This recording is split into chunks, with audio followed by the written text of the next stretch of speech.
거룩하신 아버지 하나님, 주께서 이 시간도 불러주셔서 주 앞에 예배를 올릴 수 있음에 감사드립니다. 주님, 주님을 사랑하는 마음을 가지고, 주님을 갈망하는 그 마음을 가지고 이 자리에 나왔사오니 저희들의 상한 마음이 있다면 주님께서 치료하여 주시옵시고, 저희들의 마음 가운데 악하고 더러운 것들이 있다면 주께서 씻어주셔서 오직 주의 성령의 충만함을 받고 돌아갈 수 있는 그러한 시간이 될 수 있도록 역사하여 주시옵소서. 간절히 바랍니다. 우리 주 예수님의 이름으로 기도드립니다. 아멘. 주이신 하나님,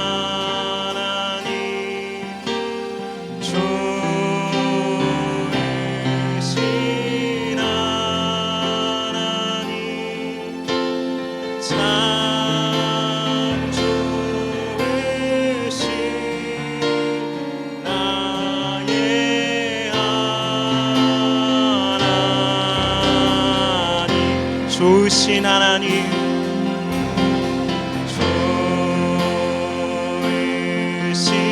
참 주이신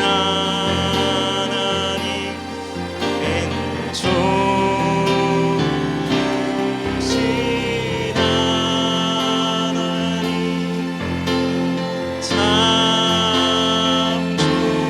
좋으신 하나님,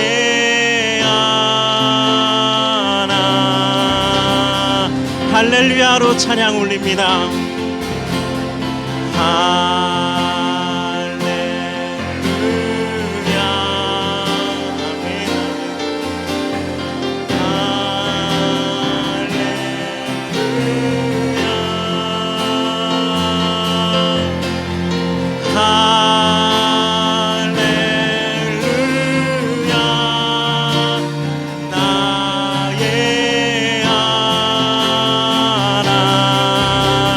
할렐루야.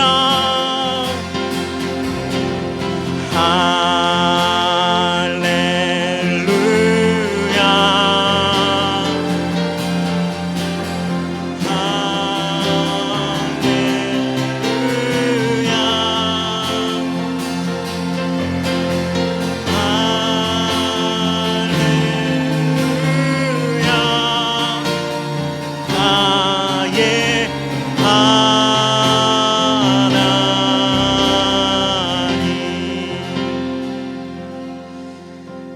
살아서 역사하시는 아버지 하나님, 그 성경 속의 하나님이 나의 하나님이 되어지기를 원합니다. 그러한 시간이 되어질 수 있도록 역사하여 주시옵소서. 예수님의 이름으로 기도드립니다. 아멘. 이 시간은 한 주 동안 우리들 마음 가운데 생활 가운데 있었던 죄악된 모습을 하나님 앞에 고백하는 참회의 시간입니다. 침묵하심으로 참회의 기도를 올리겠습니다.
주의 보혈을 의지하여서 나아왔사오니 주님께서 새롭게 하여 주시옵소서. 우리 주 예수님의 이름으로 기도드립니다.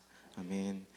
전능하사 천지를 만드신 하나님 아버지를 내가 믿사오며 그 외아들 우리 주 예수 그리스도를 믿사오니 이는 성령으로 잉태하사 동정녀 마리아에게 나시고 본디오 빌라도에게 고난을 받으사 십자가에 못 박혀 죽으시고 장사한 지 사흘 만에 죽은 자 가운데서 다시 살아나시며 하늘에 오르사 전능하신 하나님 우편에 앉아 계시다가 저리로서 산 자와 죽은 자를 심판하러 오시리라. 성령을 믿사오며 거룩한 공예와 성도가 서로 교통하는 것과 죄를 사하여 주시는 것과 몸이 다시 사는 것과 영원히 사는 것을 믿사옵나이다. 아멘. 아멘. 이 시간 찬송가 502장 힘차게 찬양 올리겠습니다.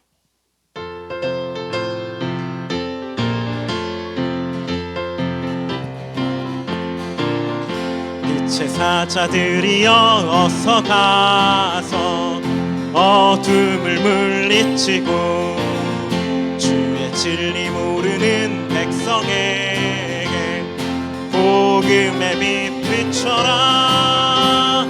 빛의 사자들이여 복음의 빛 비춰라.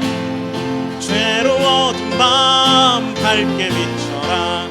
빛의 사자들이여 선한 사역 위하여 힘을 내라. 주 함께 하시겠네. 주의 크신 사랑을 전파하며 복음의 빛 비춰라. 빛의 사자들이여 복음의 빛 비춰라. 죄로 어두운 밤 밝게 비춰라. 빛의 사자들이여 주님 부탁하신 말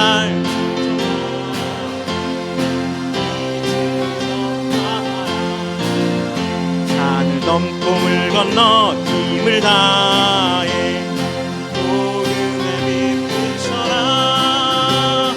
빛의 사자들이여 복음의 빛 비춰라. 죄로 어두운 밤 밝게 비춰라. 빛의 사자 동서남북 어디나 동서남북 어디나 땅끝까지 주님만 의지하고 아멘. 어두워 못 보는 백성에게 복음의 빛 비춰라. 빛의 사자들이여 복음의 빛 비춰라. 죄로 어두운 밤 밝게 비춰라. 빛의 산 1절 다시 한번 찬양합니다. 빛의 사자들이여 어서 가서 어둠을 물리치고 주의 진리 모르는 백성에게 복음의 빛 비춰라. 빛의 사자들이여 복음의 빛 비춰라. 죄로 어두운 밤 밝게 비춰라. 빛의 사자들이여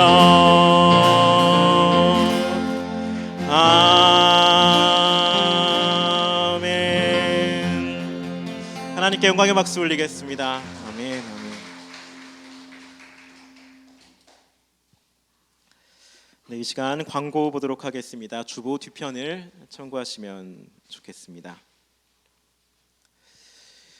네, 주일 예배를 허락하신 하나님께 감사를 드립니다. 네, 3번 교회 등록을 원하시는 분은 새신자 카드를 작성하셔서 교육자에게 주시길 바랍니다.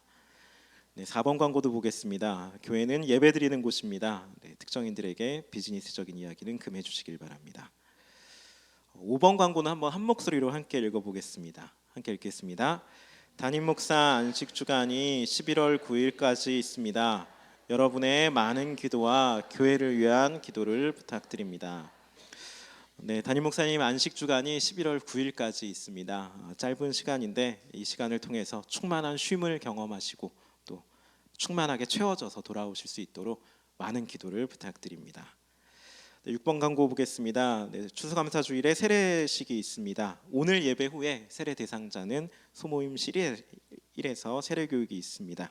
참조해 주시길 바랍니다. 네, 7번도 보겠습니다. 12월 첫 주부터 주일 예배가 11시 15분으로 변경됩니다. 네, 11월이 아니라 12월입니다. 네, 참조해 주시길 바랍니다. 네, 사랑의 연탄살 나눔 광고 있고요. 교회를 위한 기도 부탁드립니다. 10번 광고도 한번 읽어봐 주시면 되겠습니다. 네, 이 시간 헌금 찬양 드리도록 하겠습니다.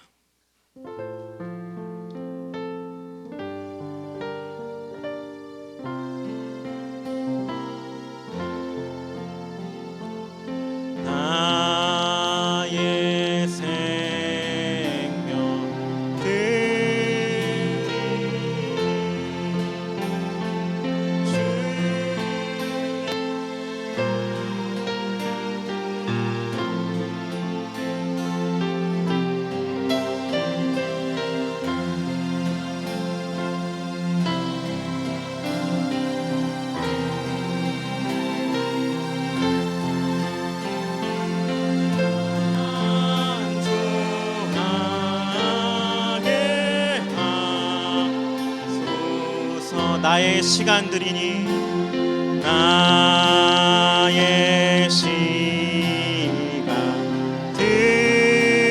시간들이니 주여 받아주셔서 평생 또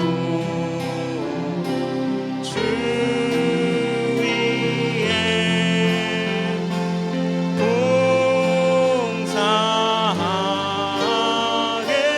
하소서.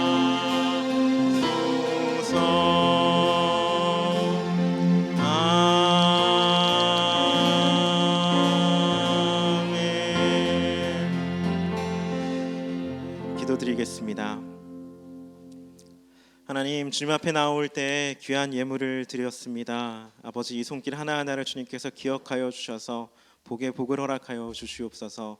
또한 저희들 물질만이 아니라 오늘의 예배 가운데 몸과 마음과 시간과 정성 모든 것을 주 앞에 드립니다.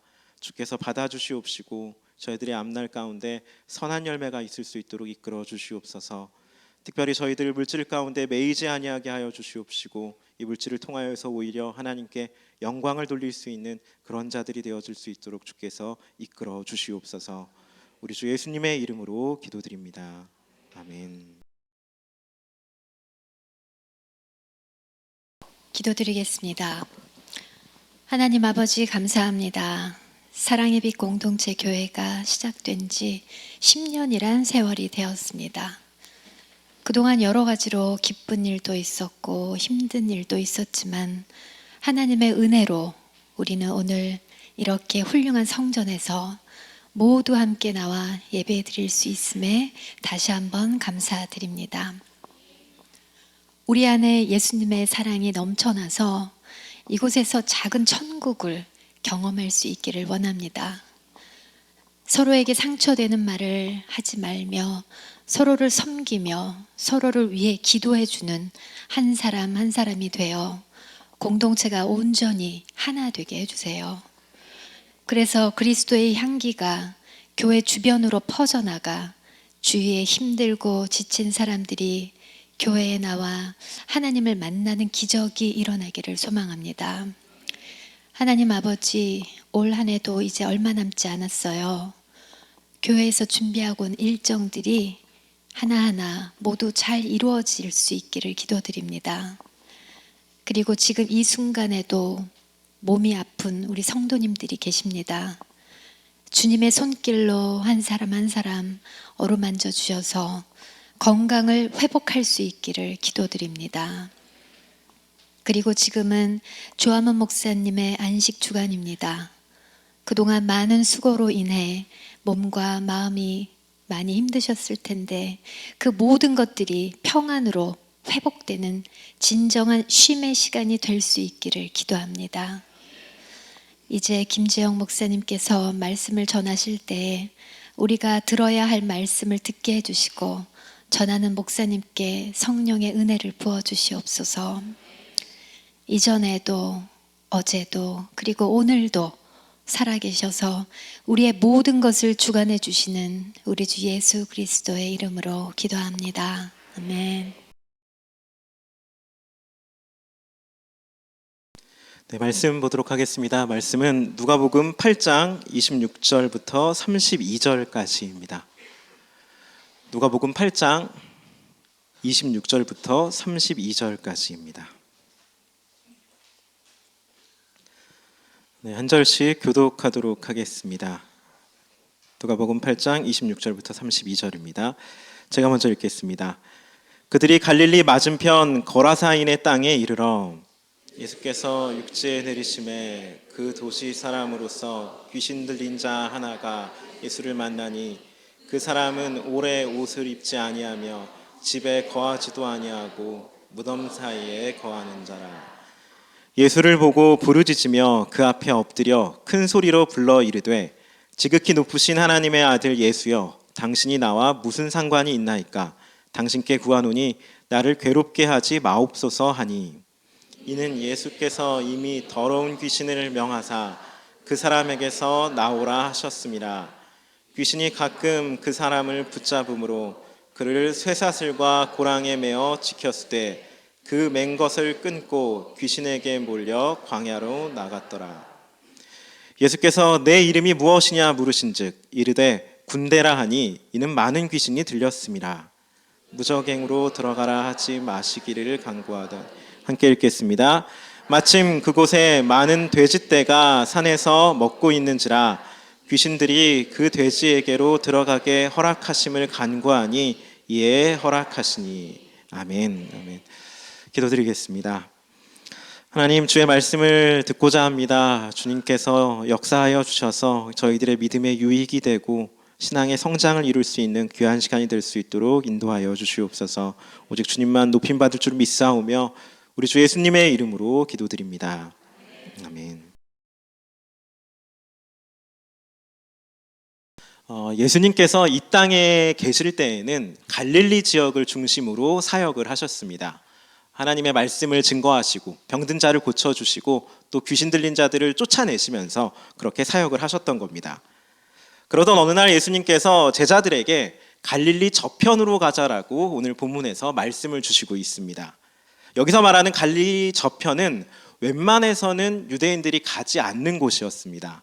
그렇기 때문에 지금 예수님의 이 말씀에는 갈릴리 저편으로 가야 하는 분명한 목적이 있었던 것이고 그곳에서 만나야 될 분명한 사람이 있었다라고 볼 수 있습니다. 이 당시에는 갈릴리 호수와 요단강을 중심으로 해서 동편과 서편은 서로 상종을 하지 않았습니다. 서편에는 유대인들이 살았고 동편에는 이방인들이 살았기 때문에 서로가 서로를 무시했던 겁니다. 유대인들은 이방인이라는 이유로 그들을 무시했고 이방인들은 그런 유대인들의 행태를 보면서 이해할 수 없다고 하면서 그들을 싫어했던 것입니다. 그런데 그렇게 유대 관습으로 잘 가지 않는 그 갈릴리 저편, 그 동편 쪽으로 예수님께서는 제자들과 함께 가시기를 원했던 겁니다. 성경에는 데가볼리라는 지명으로 소개되고 또 거라사인들이 사는 곳이다라고 불리는 이곳, 유대인들이 부정하게 여기는 돼지떼를 키우는 그 마을로 예수님께서는 제자들과 함께 발걸음을 옮기신 겁니다. 그런데 가는 길 또한 별로 이렇게 순탄하지가 않았습니다. 그 지역을 가려면 갈릴리 호수를 가로질러서 가야 되는데 호수를 가로질러서 가다가 큰 풍랑을 만나게 된 겁니다. 예수님의 제자들은 뱃사람들이었기 때문에 자기들의 힘과 능력으로 그 배를 조금 어떻게 조정을 해보려고 했습니다. 그 풍랑 앞에서 좀 잘 이끌어 가보려고 했는데 도저히 자기들의 힘으로 안 되자 그때 주무시고 있던 예수님을 깨웁니다. 그리고 예수님께서는 일어나셔서 그 풍랑 앞에 꾸짖으시면서 그 풍랑을, 그 바다와 바람을 잠잠케 하시는 놀라운 일들을, 놀라운 기적을 보여주십니다. 이때 이런 예수님의 권능 앞에 제자들은 풍랑을 잠잠케 하는 이 예수님이 도대체 누구이냐, 과연 어떤 분이냐 하면서 놀라워하는 그런 모습을 보입니다. 이 모습이 8장 25절 후반절에 있는데 한번 함께 읽어보도록 하겠습니다. 함께 읽겠습니다. 그들이 두려워하고 놀랍게 여겨 바람과 물을 명함에 순종하는가 하더라. 아멘. 오늘 본문의 말씀을 좀 잘 이해하기 위해서는 지금 이 제자들이 예수님을 바라보면서 놀라워하고 있는 이 말씀을, 이 모습을 조금 기억해 놓을 필요가 있습니다. 지금 이 제자들의 모습, 예수님의 정체를 궁금해하는 이 모습을 마음속에 담으시면 좋겠습니다. 그리고 나서 이렇게 힘들게 풍랑을 뚫고 찾아가서 만나게 된 인물을 성경에선 기록을 하고 있습니다. 27절에 나타나는데 이 사람은 옷을 입지 않았고 집에 거하지 않고 무덤 사이에 거하는 귀신 들린 사람이다라고 그렇게 기록을 하고 있습니다. 이런 귀신 들린 사람의 모습을 살펴보면서 우리는 악한 영이 우리 가운데 어떻게 역사하는지를 알아볼 수가 있는 것입니다. 한번 이것을 하나씩 한번 살펴보도록 하겠습니다. 먼저 옷을 입지 않았다라고 말씀을 하고 있습니다. 옷을 입지 않았다라고 하는 것은 그 뜻은 자기 자신을 스스로가 정죄하고 나 자신에 대해서 조금 수치스러워하는데 여기에 대해서 아무런 방어도 할 수 없는 그런 무력한 상태가 되었다라는 것을 의미하고 있습니다. 왜냐하면 성경에서는 옷이라는 것이 가지고 있는 영적인 상징성이, 영적인 뜻이 있습니다. 성경에 나타난 옷의 상징은 내면에서 자신을 향한 저주와 정죄가 일어날 때 그것을 방어해주고 회복시켜주는 그러한 역할을 감당하고 있다라고 볼 수 있습니다. 그 이유는 창세기에 나타난 아담과 하와의 범죄 사건을 보면 알게 됩니다. 하나님께서 아담과 하와를 창조하시고 난 뒤에 한 가지 언약을 하셨습니다. 선악과를 먹지 말아라라는 그 언약을 했는데 아담과 하와가 그 언약을 어기게 된 겁니다. 그리고 나서 그 언약을 깨지자마자 이들이 행한 일이 자신의 벗은 모습이 부끄러워서 스스로 민망해하고 수치스러워하는 모습이 기록되어져 있습니다. 다른 누가 그들을 향하여서 수치스럽다, 너 부끄럽다 이렇게 얘기한 것이 아닙니다. 스스로가 스스로를 바라보면서 정죄하고 부끄러워했다라는 겁니다. 그래서 이들은 나뭇잎을 가지고 옷을 만들어 입었습니다. 그리고 나서 큰 나무 뒤에 숨었는데 하나님께서는 이렇게 스스로를 부끄러워하고 있는 아담과 하와에게 가죽옷을 주심으로써 그들의 부끄러움을, 그들의 수치를 덮어주시는 그러한 일을 하신 겁니다. 그래서 성경에서 옷이 상징하는 바는 내면에서 자기 자신을 향한 끊임없는 부끄러움, 그런 저주스러움, 정죄가 일어날 때 그것을 보호해주는 역할을 하는 것이 옷이다라고 볼 수가 있는 겁니다. 그런데 오늘 본문에 귀신 들린 이 사람은 옷을 입지 않았다고 하고 있습니다. 즉 자기 자신을 향하여서 끊임없이 정죄하고 민망해하고 부끄러워하고 저주하는 그런 나 자신에 대해서 아무것도 방어할 수 없는 그런 무력한 상태가 되었다라는 것을 알려주고 있는 것입니다.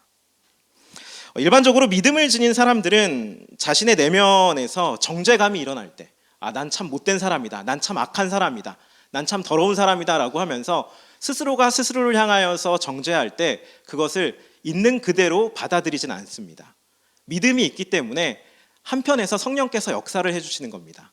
지금은 내가 이런 모습이지만 하나님의 자녀이기 때문에 회복될 거다.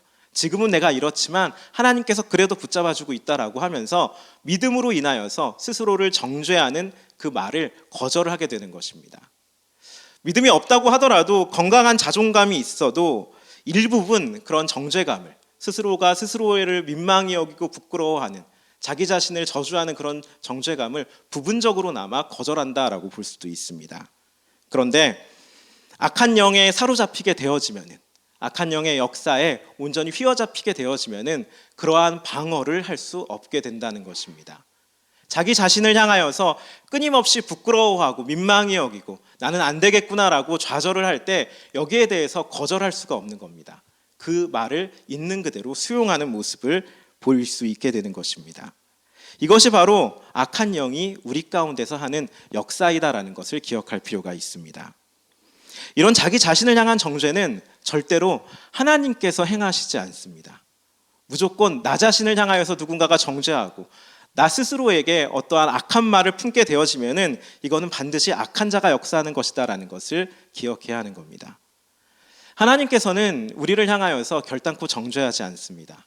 그리스도 예수 안에 있는 자에게는 정죄함이 없다라고 말씀하신 것처럼 심지어 우리가 죄악 가운데 있다라고 할지라도 우리를 향하여서 너 참 무가치하다, 너 참 악하고 더럽다, 이런 식의 말씀을 하시지는 않는다라는 겁니다. 하나님께서는 우리가 죄악 가운데 있다 할지라도 피투성이라도 살라라고 말씀하시는 분이 하나님이십니다.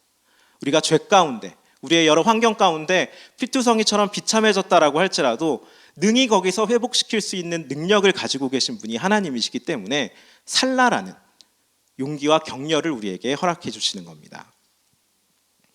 또한 구약의 메시지를 보게 되면은, 특별히 선지서를 보게 되면은 심판과 징계의 메시지가 있는데 그 뒤에는 반드시 회복과 은혜의 메시지를 함께 주는 것을 발견하게 됩니다.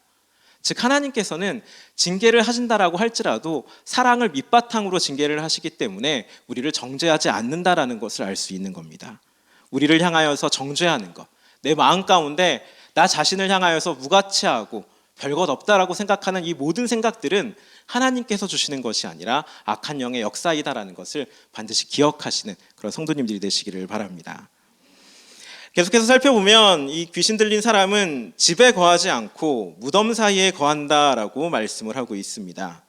이 집에 거하지 않는다라는 것은 어느 누구와도 관계를 맺고 있지 않다는 것으로 이해할 수 있습니다.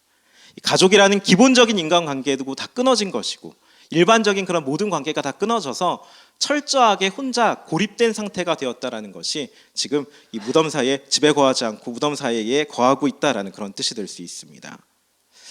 이 성경 말씀에서는 하나님께서는 인간이 결코 혼자 살 수 없다라고 가르쳐주고 있습니다. 창조 때부터 아담 혼자 지음받은 것이 아니라 아담과 하와 이렇게 두 사람으로서 교제를 하도록 지음받았기 때문에 그렇습니다. 또한 우리가 믿고 있는 하나님 역시 삼위의 하나님으로서 서로 간에 완벽한 사랑의 관계를 이루시기 때문에, 그렇게 교제를 이루시고 있기 때문에 피조물인 우리가 누구와도 관계 맺지 않고 사랑을 하지도 않고 사랑을 받지도 않고 홀로 살아갈 수 있다라고 하는 것은 굉장히 큰 교만이고, 그렇게 살아간다라고 하면 그것은 영혼이 심각한 병에 든 것이다라고 볼 수가 있는 겁니다. 인간은, 피조물인 인간은 절대로 교제가 없이 살아갈 수가 없는 겁니다. 그런데 귀신에 사로잡히자, 악한 영에 사로잡히자 이렇게 모든 관계가 끊어지고 철저히 혼자가 되는 모습을 보여주고 있는 것입니다. 여기서 알 수 있는 것은 이 악한 영은 관계를 끊어버리는, 단절시키는 일을 한다라는 것을 알 수 있습니다. 우리를 계속해서 다 끊어버려서 홀로 남게 만드는 겁니다. 하나님께서는 이와 반대로 역사하십니다. 성령께서는 우리를 향하여서 계속 연결시킵니다. 누군가를 생각나게 하고 그 사람을 용서하게 하고 또 용서를 받도록 만들고 하면서 우리를 계속해서 화목하도록 만드시는 분이 바로 우리가 믿고 있는 성령 하나님이신 겁니다. 그렇기 때문에 철저하게 혼자 남게 되는 것, 관계가 끊어지는 것, 이것은 하나님의 역사가 아니다는 것을 기억할 필요가 있습니다. 물론 끊어져야 되는 관계가 있고 내쫓아야 되는 그런 무언가가 있긴 합니다. 근데 모든 것을 다 내쫓고 끊어내는 것은 하나님의 역사가 아니다라는 것을 분명히 기억할 필요가 있습니다. 또한 이 사람이 무덤 사이에 거하게 됐다라고 말씀하는 또 다른 의미는 이 거했다라는 말에서 찾을 수가 있는데, 거했다라는 것은 여기서 먹고 살았다라는 의미를 가지고 있습니다. 이 귀신 들린 자가 도대체 이 무덤 사이에서 무엇을 먹고 살았느냐? 제사 음식을 먹고 살았다고 볼 수 있습니다. 이 당시에 무덤은 큰 동굴이 있고 그 안에 이제 뭐 창고처럼 시신들이 있는 그런 식의 무덤이었습니다. 그리고 이방인들의 지역이었기 때문에 그 동굴에 가서 이 사람들이 제사를 드립니다. 또 제사할 땐 제사용 음식이 있는데, 이 귀신 들린 자는, 이 악한 영에 휩싸인 자는 그 제사용 음식을 맛보면서 그것을 먹으면서 살아가고 있다라고 볼 수 있습니다. 이것을 영적으로 보게 되면 이렇게 말할 수 있습니다. 누가 봐도 악하고 더러운 것들로 생활을 유지하고 그것들이 없으면 삶을 살아갈 수 없는 상태, 악하고 더러운 것들을 계속해서 섭취하면서 그것으로 마음을 채우면서 살아가는 상태가 지금 이 귀신 들린 자의 모습이다라고 말할 수 있는 것입니다. 더럽고 부정한 것을 계속해서 맛보면서 그 안에서 주어지는 그 기쁨을 누리면서 살아가는 것이 이 악한 영이 우리 가운데 행하는 역사라고 볼 수 있는 겁니다. 여기 그 본문에 귀신 들린 자라는 것을 헬라어로 보게 되면 귀신을 붙잡고 있다, 이런 식으로 표현을 할 수가 있습니다. 즉 이 말은 이 사람이 어느 날 단번에 갑자기 귀신 들린 게 아니라 귀신의 역사를 조금씩 따라가다가 지금 이렇게 비참한 상태에 이르게 됐다라는 겁니다. 즉 죄가 주는 기쁨을 조금씩 맛보다가 완전히 죄의 구렁텅이에 넘어가게 된 것을 알려주고 있는 것입니다. 죄가 주는 기쁨을 빠지게 해서 거기서 나오지 못하게 하는 것, 이것이 바로 악한 영의 역사라고 할 수 있는 것입니다. 에베소서 2장에서는 이렇게 죄가 주는 기쁨을 쫓는 사람들의 모습을 세상 풍조를 따르는 자들이다라고 설명을 해주고 있습니다. 그리고 예수님에 대한 믿음이 없는 모든 사람들은, 죄송한 말이지만 이렇게 세상 풍조를 따라가는 사람들이다라고 말을 할 수도 있습니다. 모든 사람들이 매 한 가지로 자기의 정욕을 우상 삼아서 나의 욕심을 쫓으면서 살아가는 겁니다. 또 그것도 자기 자신이 내 욕심을 쫓는다라는 것을 알지 못한 채 그렇게 살아가고 있습니다. 돈을 사랑하는 사람들은 돈을 쫓는 거고, 권력과 명예를 사랑하는 사람은 그것들을 쫓으면서 내가 이 돈에 매여 있다고 생각지도 못하고 권력에 매여 있다고 생각하지 못하면서 참 자유를 누리지 못한 채 살아가는 것입니다. 이렇게 욕심과 정욕의 노예가 된 채로 참된 자유를 알지 못하고 사는 이 사람들을 벗어나게 할 수 있는 그 유일한 길은 하나님의 힘밖에는 없습니다. 여기서 벗어나려면 신적 능력이 필요한 것입니다. 가치관이 변화해야 되고 세상을 바라보는 그런 관이 변해야 되는데, 이 일을 할 수 있는 것이 이 세상에는 없기 때문에 그렇습니다. 철학으로도 안 되고 의지적인 결단으로도 내 가치관을 변할 수는 없습니다. 이것을 변화시킬 수 있는 유일한 길은 하나님의 능력밖에는 되어지지 않는다라는 것입니다. 그래서 예수님께서 지금 이 귀신 들린 자, 누구의 도움도 받을 수 없는 이 사람에게 찾아간 것이다 라고 말할 수 있는 것입니다. 이 당시에 관습을 무시하고 풍랑을 뚫고 이 사람을 돕고자, 이 사람을 회복시키고자 지금 찾아가신 겁니다. 여기서 알 수 있는 것이 있습니다. 하나님의 사랑은 우리의 어떠함과 상관없이 먼저 찾아오시는 사랑이다라는 것을 분명하게 알게 되어집니다. 내가 먼저 하나님을 찾은 것이 아니라, 내가 먼저 예수님을 찾은 것이 아니라 주님께서 먼저 우리에게 찾아오셨다라는 겁니다.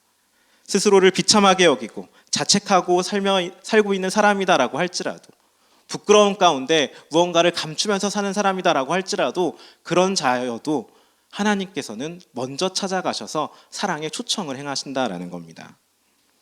그래서 요한일서 4장 10절을 보면 이렇게 말씀을 합니다. 한번 함께 읽어보도록 하겠습니다. 함께 읽겠습니다. 사랑은 여기 있으니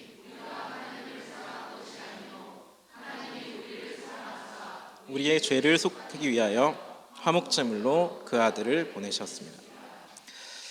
우리가 먼저 사랑한 것이 아니다라고 분명하게 말씀합니다.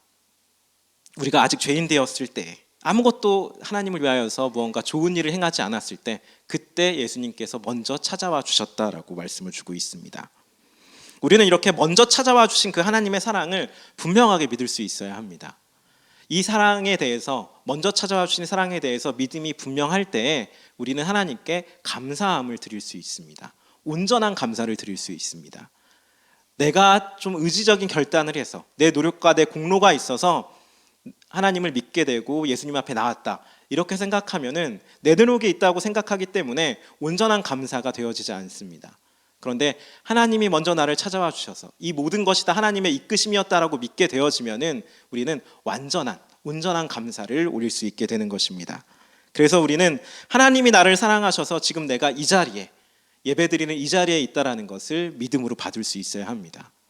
내 결단과 나의 어떠한 노력으로 여기 온 것이 아니라, 사실상 따지고 보면은 모든 것이 다 하나님의 계획 안에서, 하나님의 섭리 안에서 내가 지금 이 자리에서 예배를 드리고 예수님을 믿고 있는 것이다라고 고백할 수 있어야지 하나님을 향한 감사를 더욱더 풍성하게 행할 수 있는 것입니다. 이것을 분명하게 믿으시는 성도님들이 되시기를 바랍니다. 이렇게 아무런 소망이 없는 이 광인에게 예수님은 회복의 은혜를 허락해 주셨습니다. 그런데 이 예수님을 만난 이 사람이 하는 말이 참 흥미롭습니다. 28절을 보게 되면은 이렇게 고백을 합니다. 이 사람이 엎드리며 지극히 높으신 하나님의 아들이라고 말씀을 주고 있습니다. 지금 이 귀신 들린 자의 고백은, 이 광인의 이 고백은 누가복음상에서 제일 첫 번째로 등장하는 예수님에 대한 신앙 고백입니다. 그리고 그 신앙 고백이 굉장히 정확합니다. 서두에 제자들이 예수님을 향하여서 도대체 누구냐라고 하는 이 모습을 우리 마음속에 좀 담아놓자 했는데, 지금 8장의 이 상황에서는 제자들도 예수님이 누구인지 모르는 상황이었습니다. 그런데 이 귀신 들린 자는 예수님이 누구인지 정확하게 인지하고 엎드리면서 경배하면서 고백을 하는 겁니다. 우리는 여기 바로 이 부분에서 우리의 신앙을 조금 점검할 필요가 있습니다. 예수님의 정체를 아는 것, 예수님에 대한 지식을 알고 있는 것, 엎드리는 행위, 예배의 행위를 하는 것, 그것만으로는 하나님 앞에 합당한 믿음이 되어지지 않는다라는 것을 발견할 수 있기 때문입니다. 이러한 믿음은 지식 정도를 가지고 있는 믿음, 예배의 자리에 나오는 이 정도의 믿음은 귀신도 가지고 있는 믿음이기 때문에 그렇습니다. 귀신 들린 자도 이 정도의 믿음은 보여주고 있는 것입니다. 그러면 도대체 어떠한 믿음을 가지고 있어야지 바른 믿음이냐라고 할 수 있느냐? 예수님이 내 생활과 상관이 있어야 하는 겁니다. 28절의 말씀 후반절을 한번 같이 읽어보겠습니다. 함께 읽겠습니다. 하나님의 아들 예수여, 당신이 나와 무슨 상관이 있나이까? 당신께 구하노니 하니, 나와 무슨 상관이 있나이까? 라고 말씀을 하고 있습니다. 즉, 내가 신앙 고백을 해도, 예배의 자리에 나와도 예수님과 상관없는 그러한 신앙생활을 하고 있다면, 전혀 내 생활이 예수님과 어떤 밀접한 관계가 없이 예배만 나오는 신앙생활, 성경의 지식만 가지고 있는 그런 신앙생활을 하게 된다면, 그러한 믿음은 하나님 앞에 그렇게 좋은 믿음이다라고 판단받지 못한다라는 겁니다. 그렇게 우리는 내가 무엇을 하든 예수님과 상관이 있는 그러한 신앙생활을 행할 수 있어야 합니다. 상관이 있는다는 게 무슨 말이냐? 말 그대로 내가 무언가를 계획해도 예수님과 어떠한 접점이 있어야 하는 것이고, 내가 일을 해도 예수님을 위한 무언가가 있어야 한다라는 것입니다. 나의 생활의 많은 부분에 예수님과 상관성이 있어야 할 것입니다. 사도 바울은 먹든지 마시든지 무엇을 하든지 하나님의 영광을 위해서 한다라고 그렇게 고백을 했습니다. 이것이 바로 그리스도인, 참된 믿음을 가진 자의 삶입니다. 우리의 모든 행사가 다 예수님과 관계가 있을 때, 거기서부터 시작이 되었을 때에 그럴 때 우리는 참된 믿음을 지닌 것이다라고 말할 수 있는 것입니다. 또한 지금 괴롭게 마옵소서라는 말도 이 귀신 들린 자가 고백을 하고 있습니다. 이것을 조금 더 확장해서 생각해 보면 이런 말입니다. 지금 이 사람은 예수님이라는 존재 자체가, 이 귀신 들린 자는, 거짓된 믿음을 가지고 있는 자는 예수님이라는 존재 자체가 자기를 괴롭게 했다라고 고백하는 건데, 이걸 확장하면 이렇게 말할 수 있습니다. 예수님의 가르침, 성경의 말씀, 이것을 순종하면서 살아가는 것이 나를 괴롭게 한다면, 말씀대로 행하는 것이 내가 너무 힘들어지기만 한다면 이것은 바른 믿음이 아니다라고 말할 수 있는 것입니다. 물론 말씀에 처음 순종하는 것이 쉽지만은 않습니다. 말씀대로 행하는 것이 무언가 힘든 건 맞습니다. 그런데 순종 후에는 반드시 하나님께서 주시는 기쁨과 칭찬과 격려가 있기 때문에, 말씀대로 행한 뒤에는 하나님께서 허락하시는 복락이 우리에게 주어지기 때문에 말씀을 따르는 삶이 무조건 괴롭고 힘든 일은 아니다라는 것을 기억해야 하는 겁니다. 그래서 시편 4편에는 주께서 내 마음에 주신 기쁨은 저희의 곡식과 새 포도주가 풍성할 때보다 더하다라고 말씀을 합니다. 하나님의 말씀대로 살아갔을 때 얻어지는 기쁨이 굉장히 현실적이다라는 것을 우리에게 주는 말씀입니다. 말씀대로 행했을 때 하나님께서 그냥 지켜보고 계신 게 아닙니다. 순종하는 자에게는 반드시 기쁨을 주십니다. 세상이 알 수 없는 기쁨, 도저히 따라할 수도 없는 그 기쁨과 축복을 하나님께서 허락하시는 겁니다. 그렇게 우리는 순종의 결국은 선하신 하나님이 주시는 기쁨과 복이다는 이 사실을 반드시 기억해야 할 겁니다. 이 귀신 들린 자의 마지막은 귀신이 떠나가고 온전케 됨에 있었습니다. 그런데 이 다음 사건들도 우리에게 신앙의 경종을 울려줍니다. 예수님은 귀신을 돼지떼로 들어가게 했고, 이 돼지떼들은 비탈길로 달려가서 모두 다 호수에 빠져서 죽게 됐습니다. 이 소식을 들은 마을 사람들이 이제 나옵니다. 그리고 나서 하는 이야기가 예수님을 향하여서 자기 마을로 들어오기를 거절했습니다. 37절을 보게 되어지면 이렇게 나옵니다. 거라사인의 땅 근방 모든 백성이 크게 두려워하여 예수께 떠나가시기를 구하더라. 예수께 떠나가시기를 구하더라 라고 말씀하고 있습니다. 이 마을 사람들이 왜 예수님을 거절했느냐? 자기가 더 경제적인 손실을 입을까 봐 그 부분 때문에 예수님이 마을에 들어오는 것을 거절한 겁니다. 이미 이 사람들은 돼지떼가 몰살당하는 일을 통해서 어느 정도의 경제적 손실을 입었습니다. 그런데 예수님께서 마을에 들어오셔서 하나님 보시기에 옳은 일을 행하게 되면 더 큰 손실을 입을까 봐 예수님을 영접하지 않았던 것입니다. 참 어리석은 모습이다라고 볼 수 있습니다. 이 사람들은 지금 이 세상이 전부인 줄 알기 때문에, 오는 세상, 내가 죽음 후에 가는 세상이 없다고 믿기 때문에, 이 세상에서 유익된 일 때문에 예수님이 마을에 들어오는 이 귀한 초청을 거절하게 된 것입니다. 우리는 우리의 삶에 손해가 있더라도 때로는 하나님 앞에 영원히 기억될 그 일을 위하여서 무언가 손해를 감수하면서 행할 수 있는 그러한 지혜로움이 있어야 할 것입니다. 이 부분이 지금 이 마을 사람들이 우리에게 주는 메시지입니다. 또한 이 마을 사람들이 행한 예수님에 대한 거절은 사실상 이 귀신 들렸던 자가 말한 고백과 동일하다라고 볼 수 있습니다. 귀신 들린 자의 외침은 이랬습니다. 당신이 나와 무슨 상관이 있습니까? 나를 괴롭게 하지 마옵소서라고 말합니다. 마을 사람들은 이렇게 이야기합니다. 떠나가 주십시오. 우리 마을에 거하지 말아 주십시오라고 말합니다. 귀신 들렸던 자나 이 마을 사람들이나 예수님을 거절하는 것은 똑같은 모양새다라는 거고 볼 수 있는 것입니다. 여기서 알 수 있는 사실은 이 마을 사람들은 겉모양만 반듯했지, 그들의 행색만 그냥 정상인과 똑같았지, 그 마음의 실상은, 그 영혼의 모습은 귀신 들렸던 자와 동일한 모습이다라고 볼 수 있는 겁니다. 이 무덤 사이에 있었던 이 사람은 겉모양새라도 누가 봐도 아, 저 사람은 광인이구나 이렇게 말했을 텐데, 지금 이 마을 사람들은 겉모양은 멀쩡한데 그 실상이 귀신 들렸던 자와 동일하다라는 것입니다. 이게 굉장히 심각한 문제라고 볼 수 있습니다. 믿음이 없다면 믿음이 없는 모습이 차라리 나타내는 게 낫습니다. 그러면 주변에 믿음이 있는 사람들이 그의 믿음을 위하여서 기도해주고 믿음이 생기도록 여러 가지 도움을 줄 수 있을 겁니다. 그런데 겉모양새는 그럴듯한 경건의 모양을 갖고 있으니까, 정상인과 동일한 모습을 가지고 있으니까 그를 도와주지 못하는 것입니다.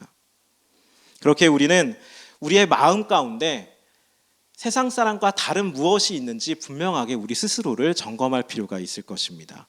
우리가 이렇게 여기서 예배를 드리고 있어도 내가 마음속에서 바라고 원하는 바가 세상 사람들과 동일하다면, 믿지 않는 자들과 동일하다면 그것은 우리 믿음 가운데 심각한 문제가 있는 것이다라고 할 수 있습니다.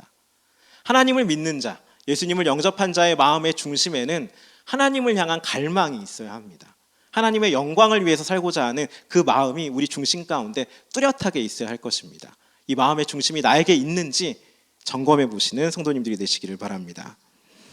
마지막으로 이 예수님을 거절한 이 마을 사람들은 그러면 이제 희망이 없는가? 이 부분에 대해서 잠깐 살펴볼 필요가 있습니다. 이들은 예수님을 거절했지만 그럼에도 불구하고 소망과 희망은 있습니다. 왜냐하면 귀신 들렸던 자가, 회복된 자가 이 마을에 남았기 때문에 그렇습니다. 38절과 39절을 한번 함께 읽어보겠습니다. 함께 읽겠습니다. 귀신 나간 사람이 함께 있기를 구하였으나 집으로 돌아가 하나님이 내게 어떻게 큰 일을 행하셨는지를 말하라 하시니 그가 가서 예수께서 자기에게 어떻게 큰 일을 행하셨는지를 온 성내에 전파하니라. 아멘. 이 귀신 들렸던 자는 회복이 된 다음에 예수님을 따라가고 싶었습니다. 그런데 예수님께서 이것을 거절하십니다. 그 이유는 그 마을에 이 사람이 남아야 했기 때문입니다. 마을 사람들은 예수님을 거절했습니다. 예수님을 거절한 그 마을 가운데 예수님의 능력을 경험한 사람을 그 곁에 붙여주셨던 겁니다. 이 회복된 자는 자기 마을 사람들에게, 예수님을 거절했던 이 사람들에게 예수님의 능력을, 예수님의 선하심을 증거해야 될 책임이, 그 사명이 주어졌던 것입니다. 이것이 바로 하나님께서 주신 계획입니다. 내 주변에 교회를 싫어하고 교회를 계속해서 욕하는 사람이 있다고 한다면 그 사람을 전도하는 것이 하나님께서 주신 계획이다라고 할 수 있습니다. 교회는 다 똑같다, 교인들은 다 나쁘다, 예수님이 있는지 모르겠다, 하나님이 정말 있냐, 이런 사람이 내 주변에 있다면은 그 사람을 위하여서 그 사람에게 하나님의 능력을 증거하라고 우리를 붙여주신 것이다라고 우리는 그렇게 믿음으로 받을 필요가 있는 것입니다. 믿음을 가진 우리들에게는, 하나님의 능력을 경험한 우리들에게는 그것을 증거해야 될 사명이, 책임이 있는 것입니다. 이 점을 분명하게 기억하시는 성도님들이 되시기를 바랍니다. 말씀을 정리하겠습니다. 비참하게 살고 있는 이 귀신 들린 자에게 예수님께서는 먼저 찾아가셨습니다. 그래서 회복을 시켜주십니다. 이 귀신은 예수님의 정체는 알았지만 예수님과 상관이 없는 그런 믿음을 가지고 있었습니다. 그렇기 때문에 우리의 믿음은 예수님과 상관이 있는 그런 믿음이 돼야 할 것입니다. 또한 이 마을 사람들을 위하여서 귀신에서 회복된 자가 남아있던 것처럼 우리에게도, 우리 주변 사람들에게 믿음을 증거하기 위해서 내가 있다라는 것을 기억하시는, 그런 것을 마음에 담으시는 성도님들이 되시기를 소망합니다. 기도드리겠습니다. 하나님 감사합니다. 주의 말씀을 들었습니다. 주님, 깨우쳐 알게 하여 주옵시고 이 말씀이 저희들의 마음 가운데 남아서 주의 사명을 잘 증거하는, 정죄하지 아니하는 하나님의 사랑을 더욱더 분명히 믿는 그런 저희들이 될 수 있도록 이끌어 주시옵소서. 간절히 바라며 우리 주 예수님의 이름으로 기도드립니다. 아멘. 아멘. 시간 축복의 통로 찬양 드리겠습니다. 오늘 이 자리에 처음 나오신 분이 계시면 일어서 주시면 함께 축복하겠습니다. 감사합니다. 함께 축복하며 찬양하겠습니다. 당신은 하나님의, 당신은 하나님의 언약 안에 있는 축복의 통로, 당신을 통하여서 열방이 주께 돌아오게. 당신은 하나님의, 당신은 하나님의 언약 안에 있는, 언약 안에 있는 축복의 통로, 당신을 통하여서 열방이 주께 예배. 네, 자리에 앉아주시면 됩니다. 우리 서로 옆 사람을 위해서도 함께 찬양하겠습니다.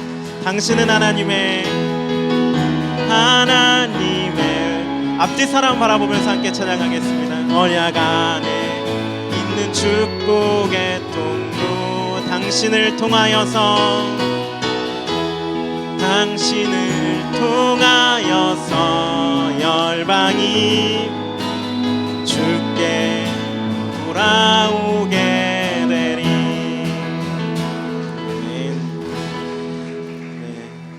처음 오신 분을 위해서 기도드리겠습니다. 하나님 감사합니다. 주님께서 발걸음을 인도해 주셔서 이 자리에 왔음을 고백합니다.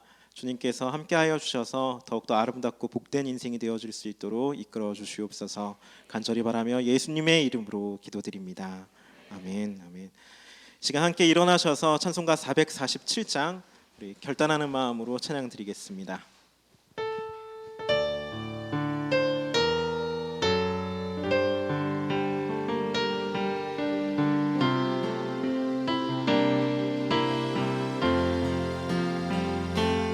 이 세상 끝날까지 주 섬겨 살리리. 내 친구 되신 주여 늘 함께 하소서.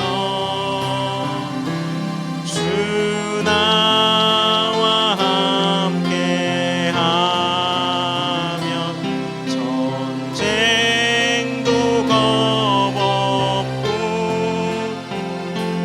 주 나를 인도하면 안심하리. 저 영광 빛난 곳에 저 영광 빛난 곳은 주 허락했으니 그 허락하신 곳을 늘 사모합니다.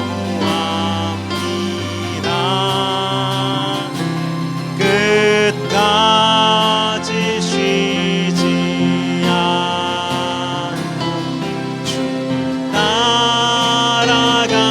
따라가리니 주 넓은 사랑으로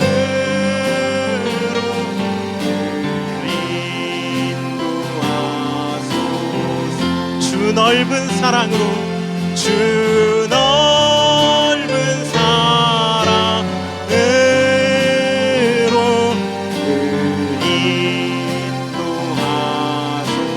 인도하소서.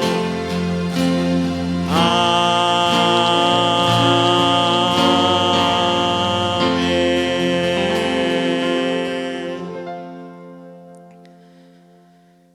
지금은 우리 주 예수 그리스도의 은혜와 무한하신 하나님의 사랑과 성령님의 위로 충만한 역사하심이 이 시간 예배를 드린 모든 성도님들의 머리 위에 영원토록 함께 하시길 간절히 축원하옵나이다. 아멘.